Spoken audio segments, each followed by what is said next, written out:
You only need to know me. I will be the one.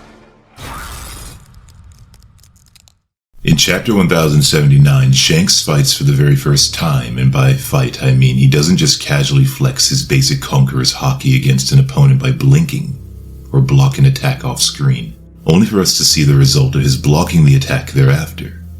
Not what happened in the moments leading up to it. No, in Chapter 1079, Shanks gives us our first taste of his true power, and just how much of a monster he really is as a haki master. Shanks' first on-page fight involves him showing off his advanced skill with observation haki, using future sight to foresee a violent and destructive future from Eustace Kid. But what happens next is what I want to focus on, because I think there's strong evidence and reason to believe that Shanks will showcase to us the final power system in One Piece. That when it comes to advanced haki, conquerors in particular, there are truly levels to every form. There are truly levels to this. The form of haki that manifests as conquerors should, in my opinion, have an advanced stage that is solely focused on conquerors itself, or applied to observation haki instead of just assisting and layering over Armin haki and Rio. It's worth starting with a reminder of what Don Chinjiao said during the tournament or Colosseum fight of Dressrosa, that across the vast oceans you will run into countless men with kingly potential, those with the quality of a supreme king, conquerors. The title of king is ultimately decided by them. Only one can emerge victorious, standing atop and conquering the others. The one that successfully does becomes the pirate king. So, given Shanks' focus in terms of abilities that speak to his character, conqueror's haki, and now after Wano we see advanced conqueror's haki, since there are several uses of advanced conquerors in the story, from Luffy and Kaido and Yamato, to Zoro and Rayleigh and Shanks, and I'm sure others, maybe some I overlooked. Big Mom as well. Roger and Whitebeard too. Does it not make sense for there to be differentiation amongst even advanced users of conquerors? That some advanced conqueror haki users are greater than others? This would make sense because when you compare Shanks and Kaido, how are they different as emperors? Both Shanks and Kaido are fast, strong, both have future sight, and what we have seen thus far of advanced conquerors haki, the Wano grade of advanced conquerors I'd call it, similar to different grades of swords. Likewise, just like different sword grades, maybe there is a supreme version of advanced conquerors just like there is a supreme grade sword. Or beyond that, a level of advanced conquerors that mirrors the unlocking of a black blade. Let me know if you agree in the comments that Shanks has to stand out somehow, and since he lacks a devil fruit ability, having some overpowered conquerors doing things with conquerors we would have never imagined. I think there's an argument for this based on where Oda is heading. And another idea that ties into this Shanks and Kaido comparison is as follows. What if Kaido was a far weaker conqueror than Shanks, even if advanced, because of his unnatural genetics and dragon devil fruit defenses, his dragon scales, that gave him unusual protection? What if being exposed to hardship, damage, trials, and tribulations that those afforded Kaido's level of protection largely avoid? What if suffering is linked to the strength of a conqueror, as it ties into the strength of their spirit? After all, as one of my subscribers reminded me in the past, conqueror's haki usually arises in people in the story, based on a moment of adversity, moments of immense hardship. Kaido, who was for the most part known for the legend of being invincible, while regularly tortured by the Marines after a multitude of captures, Kaido had little to no scars, save for the eventual scar an advanced conqueror like Kozuki Oden gave him, followed by the scar given to Kaido by the advanced conqueror Zoro, and the eventual full-body defeat of Kaido by the advanced conqueror Monkey D. Luffy. Kaido, who was for the most part known for the legend of being invincible, rarely experienced the mortal struggles that produce quality kings, overcoming loss, pain, and anguish, routinely rising from the ashes of defeat, like phoenix flames. I would imagine that Kaido rarely knew defeat, or even the fear of death, that thing which completes a person, as he said, that death can make you whole. And taking this idea further, near-death experiences can make you stronger. Again, as we saw from Wano, Luffy's heart beating like a drum as he died or nearly died and then came back to life with Gear 5, awakening the power of the sun god Nika. No different than Zoro tapping into haki, unlocking the breath of all things, entering the place between worlds, the boundary, the border of life and death.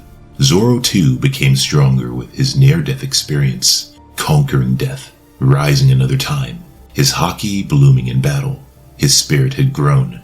So given this clear connection between trials and tribulations, struggle, overcoming defeat and prior losses, to your spirit growing stronger, to your conqueror's haki improving, we can acknowledge that some conquerors in Oda's story have been through greater adversity than others, especially those that have nothing else to rely on outside of their human bodies. Shanks is a human as far as we know.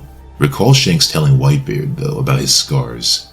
The many scars or injuries that he's gotten over the years, some that hurt much more than others. What Shanks said about his eye and his arm were the sacrifices in his view. Suffering, being battle-scarred, makes the spirit stronger. The German philosopher Nietzsche famously remarked that what does not kill us makes us stronger. Suffering can make us more resilient, better able to endure hardships, just as a muscle, in order to build up, must endure some pain.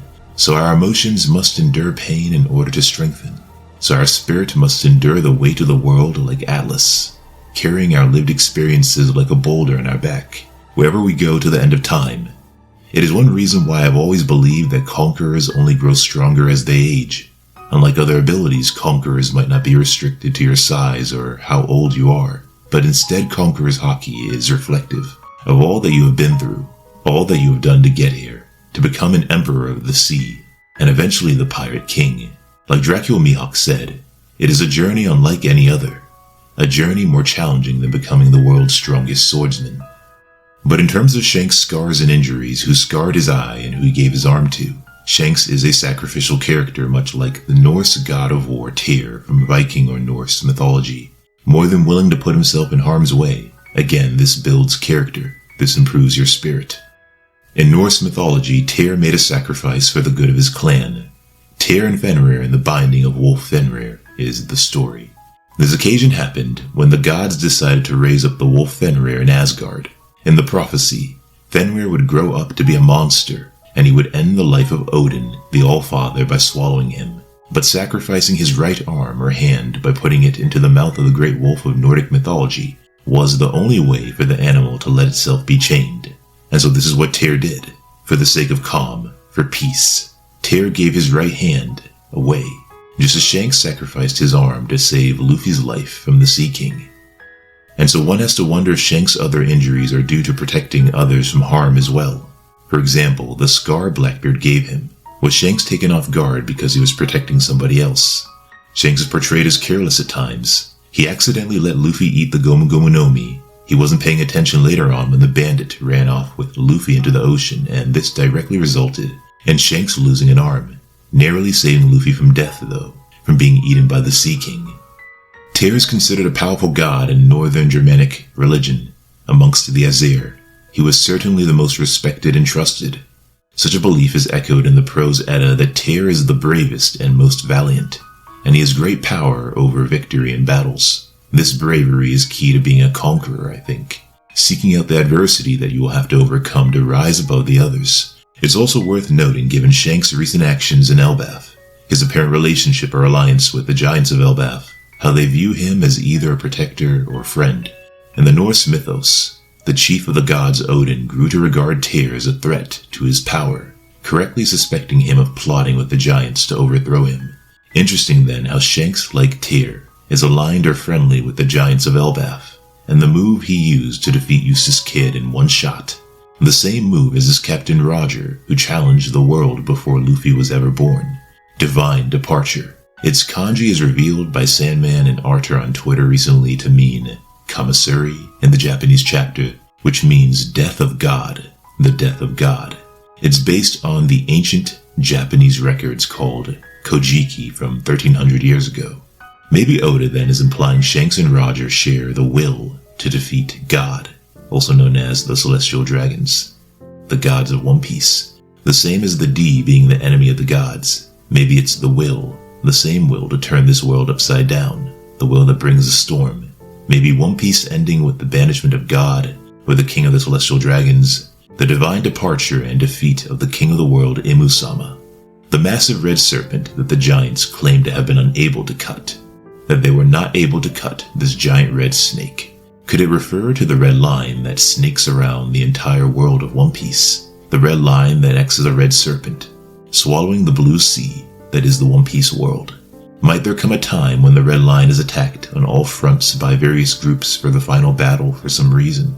No different than the time limit to stop Noah from crashing into Fishman Island, or the bird cage of Doflamingo destroying Dressrosa, or Onigashima from crashing into the flower capital of Wano. Everyone at the end of One Piece might align together to challenge and defeat the god of the One Piece world, portrayed in the all-out attack on the Red Line atop which the Holy Land sits. I can just imagine Laboon and the Giants and others ramming into the Red Line, trying to destroy it for whatever reason, to destroy that which divides us, that which divides the One Piece world. Luffy may be inheriting the loyalty of the Giants that Shanks has currently earned, maybe via a trial that tests his warrior's spirit. It's likely Usopp that will play a role in this too, to become a brave warrior. When it comes to the hardships of life that mold people, even characters in a story, there is a saying that the North Wind made the Vikings, as if to say that the world, their lived experiences day-to-day shaped them. The North Wind made the Vikings is a Scandinavian proverb that reminds us that challenging circumstances can be a blessing rather than a curse. The Vikings were known throughout medieval Europe as fierce warriors and ruthless raiders, but they were more than that. They were bold explorers, sailing east to Russia and west to North America. And why did they do that? Often just to see what's there, but also looking for new opportunities. The risks they incurred are hard for modern people to fathom. Imagine climbing into an open boat with a dozen or so people and setting sail on the freezing North Sea, unsure when or if you would find land. Many Europeans had never seen anything like these Norse raiders, but if they had known anything about their cold, rocky homeland, they might have understood why the Vikings were so fearsome. Adversity can be used to grow. While few of us have ever lived in conditions that would have been normal for Vikings, I guess depending on where you're viewing this video from in the world, we all have our own challenges in life. These often feel unfair. No, they often are unfair. But these challenges are also opportunities to become stronger. The North Wind can be awful to endure, but if you can come out the other side, you will have gained a lot. Though it's worth mentioning, every conqueror understands that victory is not guaranteed. Some understand this better than others and persevere regardless. Even if you don't succeed right away, you gain from this effort. You learn new skills and find new strength you might not have known you had. These gains may serve you well in the future. Also, the North Wind made the Vikings reminds us that comfort and ease aren't the way to happiness and fulfillment. Effort in pursuit of something worthwhile is, such as discovering the One Piece and laying claim to that treasure.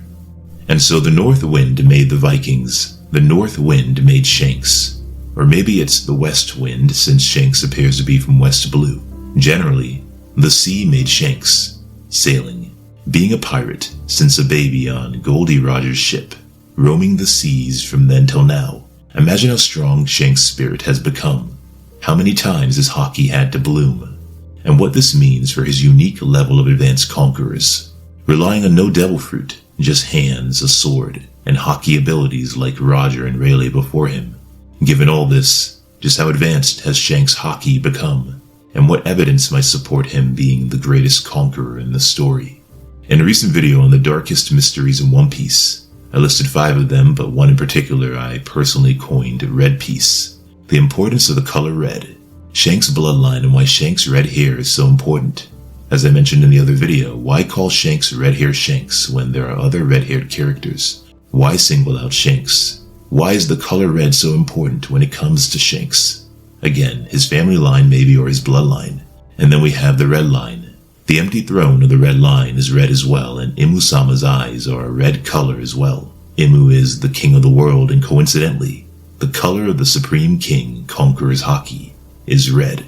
The color of the Supreme King is red. And Shanks is a haki master, likely a master of Conqueror's haki who coincidentally has red hair. What if Shanks comes from a bloodline so royal that his royalty, his kingliness we can call it, is reflected in both his red hair and his strong haki? Maybe a bloodline known for having spirits so strong that they were thought of as gods, not merely conquerors, god haki.